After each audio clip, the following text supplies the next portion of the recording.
मंद्रुप येथे शेततळ्यात बुडून 2 चिमुकल्यांचा मृत्यू. मुलांचा मृतदेह पाहून नाईकनगर तांडा हळहळला. मंद्रुप येथील नाईकनगर तांड्यावरील 12 व 13 वर्षाच्या 2 शाळकरी मुलांचा आज रविवारी दुपारी शेततळ्यात पोहण्यासाठी गेल्यानंतर बुडून मृत्यू झाला. या दुर्दैवी घटनेत जीव गमावलेल्या मुलांचा मृतदेह पाहून नाईकनगर तांडा हळहळला. समर्थ मोहन चव्हाण वय 13 व ओंकार रमेश चव्हाण वय 12 दोघेही राहणार नाईकनगर मंद्रुप तालुका दक्षिण सोलापूर असे शेततळ्यात बुडून मृत्यू झालेल्या मुलांची नावे आहेत. मंद्रुप पोलीस ठाण्यात याची नोंद झाली आहे. याबाबत मिळालेली माहिती अशी की मंद्रुप वांगी रस्त्यावर नाईकनगरच्या पुढे मोहन थावरू चव्हाण यांची शेती आहे. त्यांच्या शेतातील शेततळ्यात पोहण्याकरिता दुपारी समर्थ चव्हाण ओंकार चव्हाण गेले होते. सायंकाळी 6 वाजले तरी दोन्ही मुले घरी परत न आल्याने शालनबाई थावरू चव्हाण व शिवाजी चव्हाण हे मुलांच्या शोधासाठी गेले.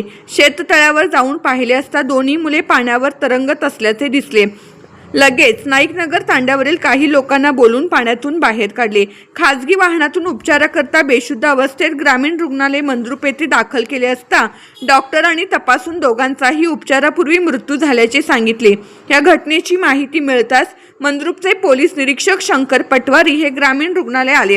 पोलिसांनी पंचनामा केल्यानंतर डॉक्टरांनी दोघांचे शवविच्छेदन केले. रात्री उशिरा दोन्ही मुलांच्या पार्थिवावर शोकाकुल वातावरणात नाईकनगर येथे अंत्यसंस्कार करण्यात आले. या घटनेची शिवाजी बाळासाहेब चव्हाण राहणार नाईकनगर तांडा मंद्रुप यांनी पोलिसात खबर दिली आहे. कष्टकरी कुटुंबातील 2ही मुले गेली. समर्थ उर्फ साहिल चव्हाण हा महात्मा फुले विद्यालय 8वी मध्ये शिकत होता. तो आईवडिलांना एकुलता एक मुलगा होता तर 2 बहिणी आहेत. ओंकार चव्हाण 6वी हा लोकसेवा विद्या मंदिर या शाळेत इयत्ता 6वी मध्ये शिकत होता. त्याच्यापेक्षा आई वडील व 2 भाऊ असा परिवार आहे. 2ही चव्हाण कुटुंब हे कष्टकरी आहेत.